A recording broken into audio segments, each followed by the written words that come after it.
चलो सर, आज की क्लास को स्टार्ट करते हैं।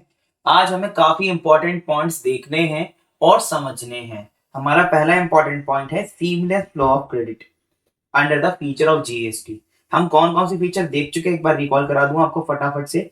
हम लोगों ने सबसे पहला फीचर अपना देखा था डेस्टिनेशन बेस्ड टैक्स, कि जीएसटी एक डेस्टिनेशन बेस्ड टैक्स है। जहां पे भी जीएसटी का जो प्रोडक्ट है, जो सप्लाई है, वो यूज हो रही है, कंज्यूम हो रही है, वो जो उसकी डेस्टिनेशन है वो वहीं पे ही टैक्सेबल होगा।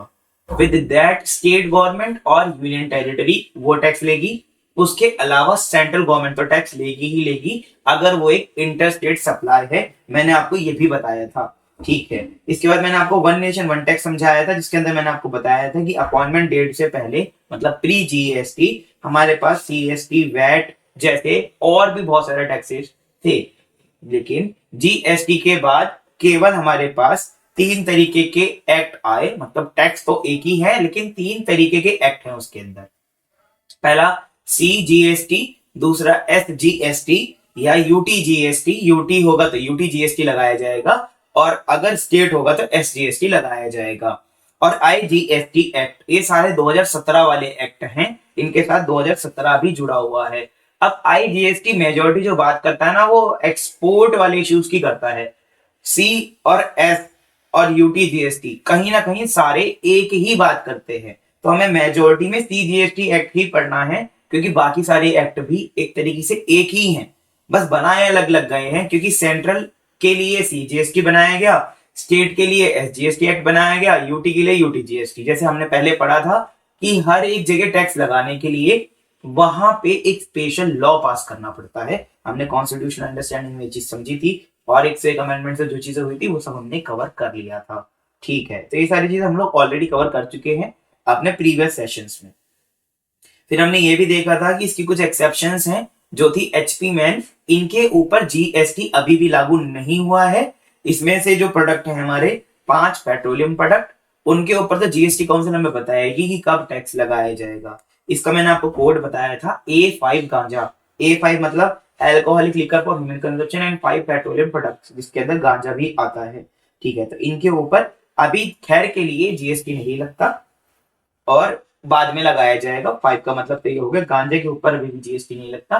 और हालांकि इसके ऊपर कोई भी अभी काउंसिल की राय भी नहीं है कि कब से लगेगा, लेकिन 5 पेट्रोलियम प्रोडक्ट जो है उनके ऊपर जीएसटी काउंसिल बताएगी, अपनी राय देगी कि कब लगाया जाएगा जीएसटी। फिर हमने ये पढ़ा था डुअल जीएसटी मॉडल, कि जो भी जीएसटी का पैसा कलेक्ट होता है वो दो जनों में बांटा जाता है। दो जने कौन कौन से? State government and central government, या central government and UT GST मतलब यूनियन टेरिटरी। तो जो भी लगेगा वो दो में बांटा जाएगा, एक मोदी सरकार में और एक उस स्टेट की सरकार में जहां पे वो कंज्यूम हो रहा है सप्लाई, ठीक है। फिर हमने देखा था कि सप्लायर कौन होता है, फिर हमने देखा था रेसिपिएंट कौन होता है अंडर सेक्शन 93 एंड 105 ऑफ 2, ठीक है। 2 क्लॉज 93 एंड 2 क्लॉज 105, ये सारी चीज हम देख चुके हैं, ठीक है। अच्छा, चौथा फीचर ये है कि इंपोर्ट और एक्सपोर्ट के ऊपर जीएसटी का क्या हाल चाल है। देखो, any export supply shall be treated as inter state supply, ये बात आपको याद रखनी है, आगे डिटेल में बहुत कवर करेंगे। As a feature of GST, export के ऊपर जीएसटी खैर के लिए नहीं लगाया जाता। तो जीएसटी के अंदर export is an inter state supply, okay, but it is not chargeable to tax, means there is no liability of GST, ठीक है। लेकिन जहां तक की बात इंपोर्ट पे है, तो इंपोर्ट के ऊपर तो जीएसटी लगाया जाता है, एक्सपोर्ट पे नहीं लगाया जाता। तो ये फीचर भी हमारा कवर हो गया कहीं ना कहीं, चौथा। तो इसमें तो ज्यादा कुछ है नहीं। रेट ऑफ जीएसटी थोड़ी देर में देखते हैं, इसके पहले मैं आपको एक मोस्ट इंपॉर्टेंट चीज बता दूं, सीमलेस फ्लो ऑफ क्रेडिट, जो हमारे जीएसटी की जान है, जिसकी वजह से जीएसटी को लाया गया। अभी आप समझेंगे कि जीएसटी लाने की क्या जरूरत थी, या जीएसटी का ऐसा क्या स्पेशल गुण है जो बाकियों में नहीं था। देखो, जीएसटी एक चीज खत्म करता है जिसको बोलते हैं कैस्केडिंग इफेक्ट। कैस्केडिंग इफेक्ट का मतलब क्या होता है? Tax upon tax. तो पहले के सिस्टम में क्या था, क्रेडिट मिलना काफी मुश्किल होता था। वैट का क्रेडिट सीएसटी में नहीं मिलता था, सीएसटी का वैट में नहीं मिलता था, तो एक कंज्यूमर को डबल टैक्स पे करना पड़ता था सेम ही चीज के ऊपर। लेकिन जीएसटी ने उस चीज को खत्म किया, और हर एक एक्ट के अंदर अब क्रेडिट मिलता है, क्योंकि सारे के सारे एक्ट मिले जुले हैं, तो आपको क्रेडिट मिल सकता है जीएसटी में भी, विद सर्टेन कंडीशन। ऑब्वियस सी बात है, हम लोग इनपुट टैक्स क्रेडिट वाला चैप्टर अलग से पढ़ेंगे सेक्शन नंबर 16 में, 17 में। क्या वो कंडीशन है जब आईटीसी मिलेगा, क्या वो कंडीशन जब नहीं मिलेगा, वो एक सेपरेट मैटर है, लेकिन मिलता है, यही बड़ी बात है। वैट में तो मिलता ही नहीं था, अलाउड ही नहीं था। ठीक है, तो अब हम लोग एग्जाम्पल के थ्रू समझते हैं बेटा कि कैस्केडिंग इफेक्ट को जीएसटी कैसे खत्म करता है। दूसरी बात, आपको ऐसा भी लग सकता है कि यार जीएसटी आने के बाद चीजें महंगी हो गई। तो हाँ, कुछ सिनेरियोस में चीजें महंगी हुई हैं, क्योंकि कुछ चीजों के ऊपर ना जो जीएसटी का रेट है वो वैट और सीएसटी से भी ज्यादा है। तो इस एग्जांपल में कुछ उसी तरह से ही हमने एक एग्जांपल फॉर्म किया है विद रिलायबल और रियल सीएसटी और वैट रेट जो उस समय पे हुआ करते थे और एक्साइज ड्यूटी के रेट। लेकिन जीएसटी का रेट भी हमने वही लिया है जो अभी है। तो आपको बिल्कुल एक क्लियर पिक्चर मिलेगी कि जीएसटी आने के बाद क्या महंगाई एक्चुअली में बढ़ गई, कि ये सब एक मिथ है। चलो, पहले जीएसटी से क्या होता था, जब भी आप कोई चीज मैन्युफैक्चर करते थे ना, मैन्युफैक्चरिंग के ऊपर ही एक टैक्स लग जाया करता था जिसको बोलते थे एक्साइज ड्यूटी। एक्साइज ड्यूटी का मतलब ये वो टैक्स है जो प्रोडक्शन पे ही लगा दिया जाता था। Means you have just produce the goods, not sold, not sent to go down. Once you have completed the production process, come on, let's pay the taxes. This was the seed of taxation in India before GST. तो उसी को लेके चलते चलो, देखो क्या है, फटाफट फटाफट देख के कवर करते हैं, इसको उड़ाते हैं ना, हटाते हैं। देखो, जब आपने कॉस्ट ऑफ प्रोडक्शन किया 5 लाख रुपए का, आपने माल प्रोड्यूस किया, उसके ऊपर आपने मार्जिन जोड़ा अपना 10%। आप कॉस्ट ऑफ मार्जिन मतलब sorry cost of production plus profits, cost sheet के अंदर भी सीख चुके हैं यार हम लोग, बहुत बार कॉस्ट शीट भी बना चुके हैं। हमें पता है कि हमारा जितना कॉस्ट ऑफ प्रोडक्शन होता है उसके अंदर हम लोग प्रॉफिट ऐड करते हैं, देन कॉस्ट ऑफ सेल्स बनता है ना। Cost of production plus profit, then हमारे पास सेल्स आता है, सेल्स का फिगर आता है। ठीक है, सेल आ गया, उसमें आप टैक्स जोड़ोगे यार भाई, जब आपकी तरफ से इतना पैसे में माल बिकेगा उसी के ऊपर तो टैक्स जोड़ोगे। कहते हैं हाँ सर, तो हमने एक्साइज ड्यूटी, हमने बताया कि हमने माल जो बनाया वो 5,50,000 का बनाया है। ठीक है, तो एक्साइज ड्यूटी वालों ने कहा भैया दो फिर एक्साइज ड्यूटी हमको 10%, तो हमने उनके ऊपर एक्साइज ड्यूटी पे करा 5,50,000 के ऊपर 10%। ये बन के आया मेरा 6,05,000 रुपए। तो मेरा माल अभी टोटल जो मैंने प्रोड्यूस किया वो 5,50,000 का बना, 55,000 का मैंने एक्साइज ड्यूटी पे कर दिया। तो अभी मेरा माल फाइनली मेरे हाथों में जो बन के कॉस्ट है, फाइनल कॉस्ट विद टैक्सेस, जो मैं कंज्यूमर से या होलसेलर से जिसको भी बेचूंगा उससे चार्ज करने वाला हूं, वो है 6,05,000 रुपए। अब जीएसटी में क्या हुआ, जीएसटी में मैन्युफैक्चरिंग पे कोई टैक्स नहीं है, मतलब माल बनाने पे कोई टैक्स नहीं है। टैक्सेबल इवेंट जीएसटी में सप्लाई है। Supply means you have to supply product और सर्विसेज टू अनदर पार्टी और टू सेल इट। ठीक है, इसके बारे में अभी हम लोग सेक्शन नंबर 7 में सप्लाई क्या होती है, कैसे निकाली जाती है, क्या बिना पैसे दिए भी अगर मैं माल फ्री में दे दूं किसी को मतलब, तो भी क्या वो सप्लाई मानी जाएगी जीएसटी में, नहीं। तो ये सारी चीजें बेटा coming up for you in section number 7। Do not worry, post GST में भी धीरे धीरे चीजों को लेके चलो, समझते चलो। ठीक है, एक भी लेक्चर मिस नहीं करना। आप भी मत सोचना कि यार वो तो बेसिक पढ़ा रहे, क्या फायदा पढ़ के, डायरेक्ट टैक्स इनडायरेक्ट टैक्स में डिफरेंस करके क्या करेंगे। जब एग्जामिनेशन में चीजें पूछी जाती हैं और आपको बेस की जरूरत पड़ती है ना, तो याद आती है कि यार पढ़ लिया होता तो बेहतर रहता। और एक बात और, जितने भी बच्चे ये सब देखेंगे हमारे पास, जो भी अपने बच्चे हैं अपने साथ में, वो सब अपनी अटेंडेंस मार्क करेंगे ही करेंगे। ठीक है, मुझे कमेंट सेक्शन में सबके नाम चाहिए प्रेजेंट के साथ में। उसका रीजन बेटा यही है कि हम लोगों को पता होना चाहिए कि हम लोग कितने लोग ऐसे हैं जो सीरियस हैं पढ़ाई को लेकर। ठीक है, और हम लोग कितने वीडियो ये चीज देख रहे हैं। मेरा मेन मोटिव वीडियोस बनाने का यही है, so that I can reach up to each and every students जो क्लासेस शायद अफोर्ड नहीं कर सकते, क्योंकि पे क्लास तो हम भी देते हैं ना, और पैसा हमको भी कमाना है। You can not deny that fact कि पैसा सबको कमाना है। मैं इन क्लासेस को लेके आपके लिए आया हूं, उसका रीजन बस यही है कि हो सकता है कि कुछ एक segment of students are there who cannot afford classes but are ambitious, or there are set of students who can afford classes but are not basically in a state to find best classes for them and it is already too late for them. और तीसरा class of student जिन्होंने पहले कहीं class ले रखी but उनको कुछ भी समझ नहीं आया, या क्लास ली पूरी अच्छी तरह देख नहीं पाए, मतलब ऑलमोस्ट सभी के लिए। लेकिन मेन टारगेट हमारा उन्हीं बच्चों के लिए लेके रहेगा जो सीरियस है। एक कॉमन फैक्टर सब में होना चाहिए, सीरियसनेस। अगर आप एक सेशन देखते हैं, दूसरा मिस कर देते हैं, देन तीसरा सोचते हैं कर लेंगे, या सोचते हैं हम लोग डायरेक्टली सप्लाई ही देखेंगे, यार बीच के तो फालतू के सेशन है। तो यार आपको एक बात समझनी है कि you have to follow the process step, है ना, जब भी आपको चीज मेरे से ग्रैब कर पाओगे। और इसी वजह से मैं चाहता हूँ कि एक डिसिप्लिन हम लोग मेंटेन करें इन सेशंस में। तो जो भी बच्चा रेगुलर देखता है वो हर एक वीडियो में कमेंट करे, so that I can also see how many students are serious for this batch. Okay, चलो। और बहुत सारे बच्चों के ये भी डाउट थे कि सर ये कैरी ऑन होगा क्या, कंप्लीट होगा नहीं होगा। बेटा मैंने ऑलरेडी बहुत सारे batches CMA inter financial accounting के फ्री ऑफ कॉस्ट कंडक्ट कराए हैं यूट्यूब पे। अभी उनमें से कई रिमूव हो गए हैं, कुछ वीडियो शायद अभी भी पड़ी हैं इसी चैनल पे, ठीक है। वो हमारी जो कंटेंट मैनेजमेंट टीम है, शायद उनसे मैं एक बार कंफर्म करूंगा। वैसे हैं शायद, बहुत सारी हैं, कंफर्मेशन की क्या जरूरत है यूट्यूब पे बहुत सारी वीडियोस। मैंने बहुत सारे बैच ऑलरेडी कंप्लीट करे हैं सीएमए इंटर के लिए भी, ठीक है। अब ये पहला बैच है जो आईडीटी का हम लोग लेके आए हैं फ्री वर्जन में। पेड वर्जन में हम लोग ऑलरेडी काफी स्टूडेंट्स को कवर कर चुके हैं, ठीक है। तो आईडीटी का ये फ्री वर्जन पहली बार मैं लेके आया हूँ। डू नॉट वरी, आपको अभी तक जो आपने क्लासेस ली हैं उससे पता अंदाजा लग ही गया होगा कि what is the quality of our classes, हम लोग किस तरह से चीजों को आपको सिखा रहे हैं। तो प्लीज सारी चीजों को असाइड रख के आप पढ़िए, डिसिप्लिन में रहिए। Do not worry about anything, जो मैं पढ़ा रहा हूँ उससे बाहर कुछ भी नहीं आएगा। Even if you are final student, even if you are inter student, मैं जहां पे लाइन वो खींचनी होगी कि इंटर वालों के लिए ये है, फाइनल वालों के लिए ये है, मैं खुद खींचूंगा, मैं खुद बताऊंगा। Do not worry about that, आपको बस मन लगा के पढ़ना है। जहां पे जो चीज करनी होगी, I am there for you, ठीक है। Do not worry. चलो, अब जीएसटी में क्या होता है ना, प्रोडक्शन पे कोई टैक्स नहीं लगता, सप्लाई पे लगता है। द चार्जेबल और the taxable event under the GST is supply, you must remember this thing, okay. चलो, अब हमने बनाया 5 लाख का माल, लेकिन उस 5 लाख के माल को बनाने के लिए हमने रॉ मटेरियल खरीदा, मान लो। तो ये मान लेते हैं थोड़ी देर के लिए कि हमने 5 लाख का ही रॉ मटेरियल खरीदा होगा। तो हमने यहाँ पे कॉस्ट ऑफ प्रोडक्शन वही लिखी है कि मेरा सारा का सारा रॉ मटेरियल का ही कॉस्ट है। और हो सकता है कि मैं ट्रेडर हूं तो मैंने पूरा माल कहीं और से खरीदा और मैं अब आगे कहीं बेच रहा हूँ। तो कॉस्ट ऑफ प्रोडक्शन ये आप समझ लीजिए, यहाँ पे इसको आप प्रोडक्शन की जगह पे क्या कर लीजिए ना, इसको आप कर लीजिए, अपने नोट्स में भी करेक्ट कर लेना यार, है ना। परचेज वैल्यू, हो सकता है हम ट्रेडर हो यार, क्योंकि मैन्युफैक्चरिंग पे तो जीएसटी लग ही नहीं रहा था, उसका तो यहाँ पे सवाल पैदा नहीं होता। मैन्युफैक्चरिंग का कोई जीएसटी नहीं है। मैंने कहीं और से माल खरीदा 5 लाख रुपए का, उसके बाद मैंने जीएसटी पे किया 18%, तो मेरे पास अब टोटल कॉस्ट हो गई मेरी 590। अब मैंने अपना मार्जिन भी जोड़ा भाई, जब मैंने परचेज किया कहीं से, ठीक है, मैंने नाउ आप सोच रहे हो पहले तो मार्जिन हमने कॉस्ट ऑफ प्रोडक्शन में जोड़ा, अभी परचेज के बाद पे जोड़ रहे। आप एक चीज समझिए, when you are trading something, when you are trading something like you have purchased from somewhere, तो जब आप परचेज करेंगे जब भी तो जीएसटी दे देंगे ना बेटा। तो आप तो टोटल पैसा देंगे, even you do not know where and how much GST you are paying, क्योंकि all of the things that you are paying as a bill are inclusive of GST. उसमें जीएसटी ऑलरेडी मिला हुआ है। मैं किसी दुकान पे गया, मैंने भाई एक खरीदी टॉफी 1 रुपए की, मैं सोचूंगा यार 1 रुपए पे मैंने क्या ही जीएसटी दिया होगा, भाई नहीं।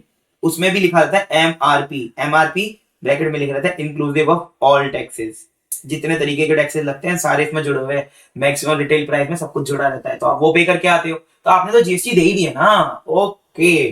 तो जीएसटी कब लगाया जाता है, when you purchase the thing, not after adding the margin. आपने परचेज किया, मार्जिन कैसे जोड़ दोगे यार, ठीक है सर, ठीक है ठीक है, उत्तेजित ना होइए, हम समझ ओके।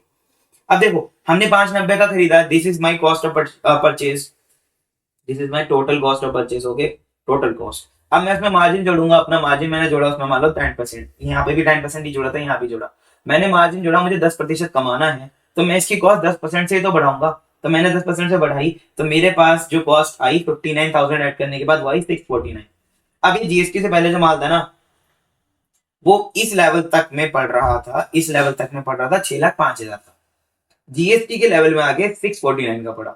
लेकिन ये डिफरेंस है कि वहां मैन्युफैक्चरिंग थी, यहाँ मैन्युफैक्चरिंग नहीं है, बट कोई बात नहीं, ठीक है। अब आपके पास आ गया, मैन्युफैक्चर भी यार होलसेलर को बेचेगा, आप भी मान लो कि आप होलसेलर को बेच रहे, ताकि केस अब सिमिलर हो जाए। पहले तो एक सिचुएशन अलग हो गई, अब सेम कर लेते हैं। तो मैंने भी होलसेलर को बेचा, आपने भी बेचा, तो जिसने माल बनाया वो भी बेच रहा है, जिसने माल नहीं बनाया ट्रेडिंग कर रहा है वो भी बेच रहा है। चलो, होलसेलर ने माल बेचा, तो अब उसके पास कॉस्ट कितनी पड़ी, यही वाली कॉस्ट पड़ेगी 6-5, उसके लिए भी कॉस्ट पड़ी। अब उसमें मार्जिन जोड़ रहा है, होलसेलर भी तो अपना मार्जिन जोड़ेगा भाई, उसने 5% अपना मार्जिन जोड़ा, 30,250।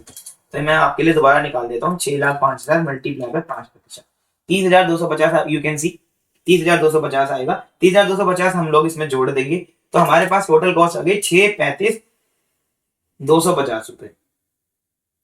अब इसके ऊपर वैट लगेगा जब मैं इसे बेचूंगा। मैंने खरीदा, मैंने मार्जिन जोड़ा, अपने पास संभाल के रख लिया, मैं बेचने गया, वैट लगा। वैट के अंदर भी टैक्सेबल इवेंट सेल ही था, तो पॉइंट ऑफ सेल के ऊपर ही टैक्स लगाया जाएगा। पॉइंट ऑफ सेल हुआ, मैंने टैक्स लगाया वैट का 12%, तो 12% मेरा इसमें आया 6,35,250 रुपए का मेरा माल बैठा, उसका मैंने 12% लगाया, उसका मैंने 12% लगाया। एक सेकेंड, यहाँ पे जो कैलकुलेशन लिखी हुई है ये रॉन्ग है, इसको करेक्ट कर लेंगे बेटा, अपने नोट्स में भी कर लेंगे, है ना। जब भी मैं यहाँ पे दोबारा कैलकुलेशन कर रहा हूँ, 6,05,000 का हमारा माल था, उसमें हमने 5% जोड़ दिया, 6 पैसे 250 हो गया। अब 6 पैसे 250 का हम लोग निकालेंगे 12% बेटा, मेरे साथ साथ करेंगे ना। तो ये आ गया 76,000। हम लोग कैलकुलेशन यहाँ से दोबारा करेंगे, ठीक है, ये कैलकुलेशन हम दोबारा कर लेते हैं।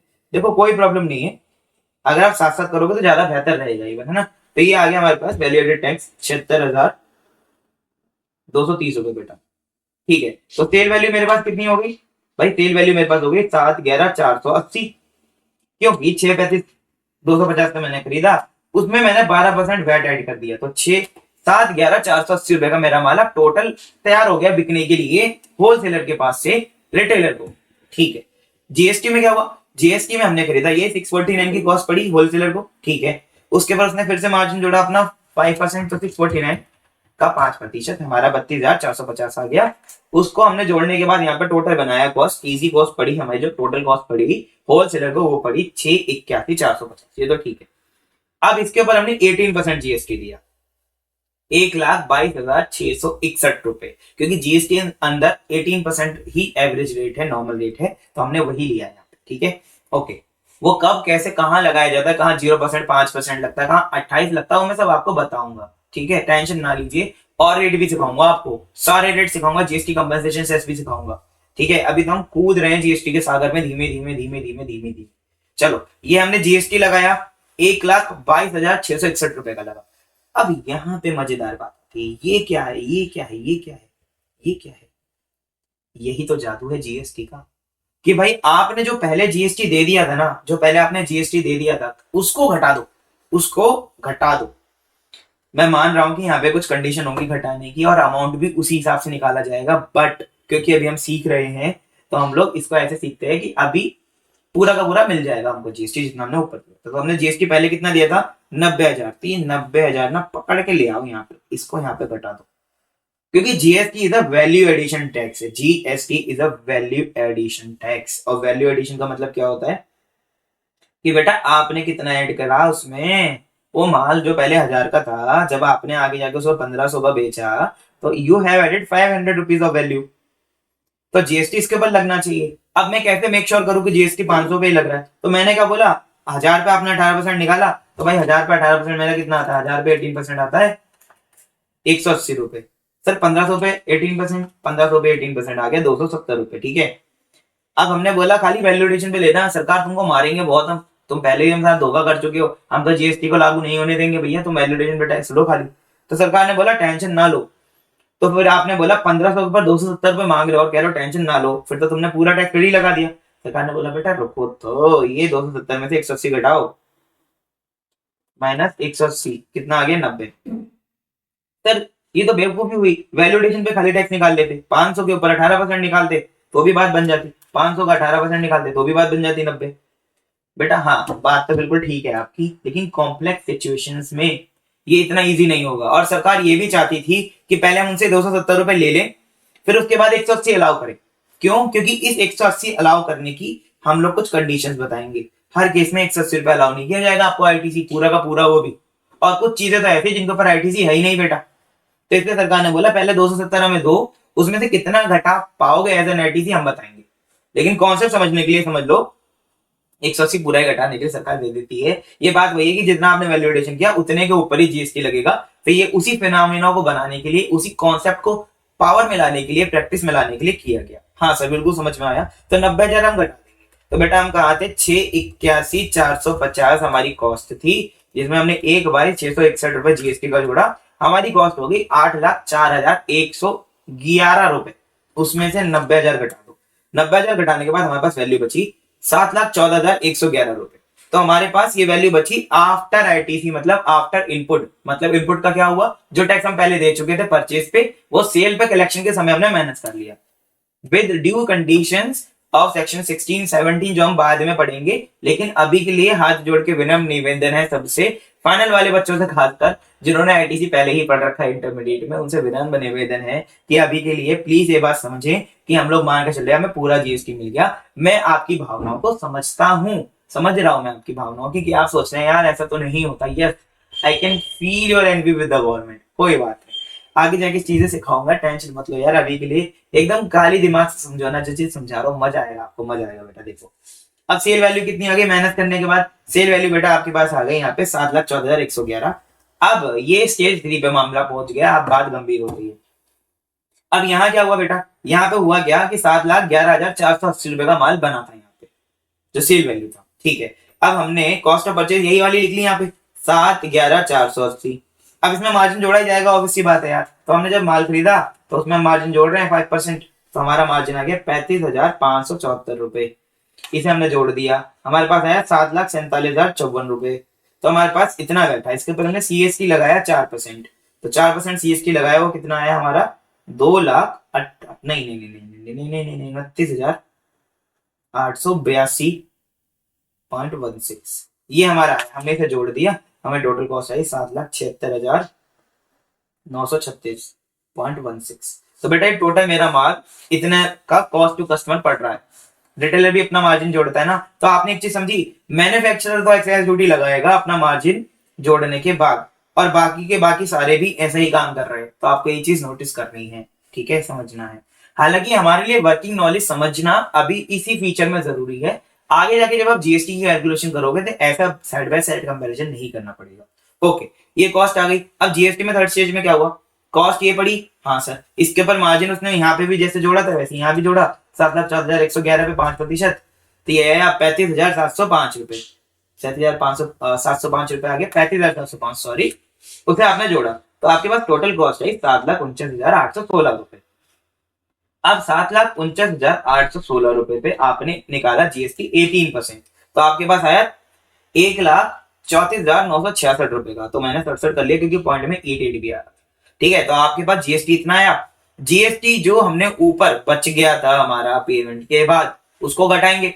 सर बचा कितना था, 1,22,661 पूरा जीएसटी आपने पे किया, उसमें से 90,000 घटा दिया था, तो पे कितना किया आपने, 32,661 रुपए पे किया था ऊपर। ये कैसे है मैं बता देता हूँ। आपके पास पहले जीएसटी था 1,22,661 रुपए का पेमेंट पेंडिंग, उसमें से आपने पहले वाला घटा दिया 90,000। वैल्यू एडिशन पे तो जीएसटी पे किया होगा ना यार, हाँ सर वैल्यू एडिशन पे तो किया था। तो वैल्यू एडिशन पे कितना जीएसटी पे किया, 32,661 रुपए।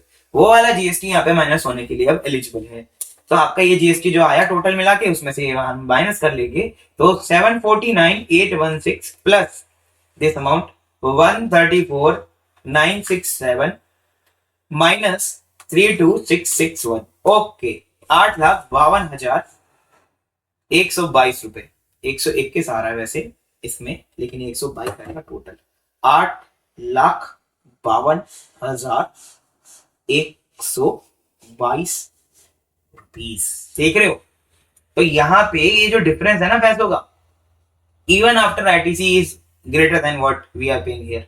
तो यहाँ पे 8,52,000 में बात पहुंच गई, और यहाँ पे बात जो पहुंची 7,76,000 में निपट गई। ऐसा क्यों हुआ सर, मार्जिन तो देखो ऐसा नहीं है कि जो बना रहा बंदा है जो बेच रहा है वो ज्यादा पैसे कमा रहा है, नहीं।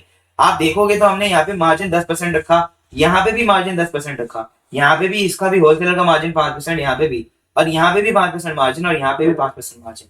तो व्हाट वेंट रॉन्ग, हुआ क्या ऐसा जो हमारे पैसे बढ़ गए माल में।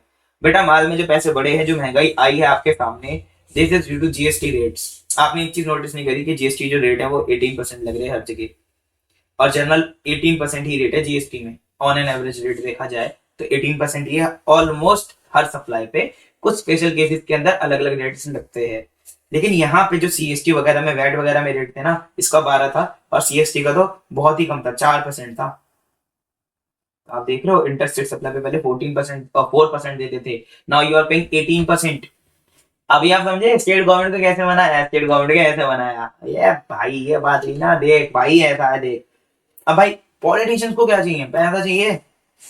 मोदी जी आए कह रहे भाई देखो जीएसटी लागू करने दो, खूब पैसे दिलवाऊंगा आपको, अभी आप टैक्स नहीं ले पाते, बाद में देंगे। और एक चीज और है, उन्होंने पूछा क्या भैया, देखो हम उन्हें लड्डू देंगे आईटीसी का, आईटीसी के लड्डू के बाद लोग बाग सोचेंगे भैया क्रेडिट मिल रहा है, पहले तो टैक्स पे किए जा रहे थे, क्रेडिट ही नहीं मिल रहा था, अब तो क्रेडिट भी मिल रहा है, बढ़िया हो गया। नहीं बेटा, महंगाई बढ़ गई, इसलिए जीएसटी के बाद कुछ चीजों पे तो बहुत ज्यादा बढ़ गई, जिन पे जीएसटी में रेट ज्यादा थे वैट से। ये सब गुड्स पे अप्लाई नहीं होता, कुछ सस्ते भी हुए हैं, लेकिन मेजोरिटी ऑफ द चीजों पे 18% जिन पे रेट है वो तो महंगा हुआ ही है, क्योंकि पहले डिफरेंट रेट्स थे, डिफरेंट सरकार कलेक्ट करती थी तो कम था, अब मिलके काट रहे हैं तो यार ज्यादा है ना। तो आप सीमलेस फ्लो ऑफ क्रेडिट समझे होंगे कि जीएसटी में हमें क्रेडिट मिलता है, ये जीएसटी का मेजर फीचर है जो पहले नहीं था। ठीक है, तो कैस्केडिंग इफेक्ट हमारा यहाँ पे हो गया खत्म। हमने टैक्स ऑन टैक्स खत्म कर दिया, क्योंकि अब हम लोग खाली वैल्यू एडिशन पे टैक्स ले रहे हैं। तो आप ये भी याद रख सकते हो कि सीमलेस फ्लो ऑफ क्रेडिट का मतलब क्या है, GST is only paid upon the value added while the supply is transferred और given to the consumer. Okay sir, हमें समझ में आ गया, ठीक है, बहुत अच्छे समझ में आ गया। चलो ऐसा करते हैं कि रेट ऑफ जीएसटी जो हमारा लास्ट फीचर बचा हुआ है ना, उसको नेक्स्ट क्लास में शिफ्ट कर दें क्या? मैं चाहता हूँ ना स्मॉलर चंक्स की क्लास रखें, सो डेट हम क्या करें, डिटेल में चीजों को सीखें। और मैं ना क्लासेस की ड्यूरेशन बढ़ाऊंगा, विद टाइम बढ़ाऊंगा, टेंशन ना लीजिए, विद टाइम जरूर बढ़ेगी, ठीक है, जरूर बढ़ेगी। लेकिन अभी हमारा जो बेसिक है ना, उसको हम लोग पार्ट्स में कवर करते हैं। तो जीएसटी सेस अगली क्लास में कवर करेंगे। आज तक हमने कर लिए seamless flow of credit. GST cess खत्म होते ही हमारा बेसिक खत्म हो जाएगा, फिर हम लोग जीएसटी बेसिक्स में कुछ नहीं करेंगे, फिर हम लोग डायरेक्टली कूदेंगे लेवी एंड कलेक्शन पे। लेवी एंड कलेक्शन में सबसे पहले चैप्टर पर कूदेंगे सप्लाई पे, ठीक है बेटा। चलो आज के लिए इतना ही, फिर हम लोग जीएसटी कन्वर्सेशन करेंगे अगली क्लास में, जरूर आना है, ये बहुत इंपॉर्टेंट है फाइनल वाले बच्चों के लिए, स्पेशली इंटर वाले बच्चों के लिए। एग्जामिनेशन पॉइंट ऑफ व्यू तो जरूरी नहीं है, क्योंकि इतना पूछा नहीं जाता था, लेकिन फाइनल वाले बच्चों के लिए जीएसटी कंपनसेशन काफी इंपॉर्टेंट है, फाइनल में भी पूछा जाता है। ओके चलो जी, अब हम लोग नेक्स्ट क्लास में मिलेंगे, बाय बाय।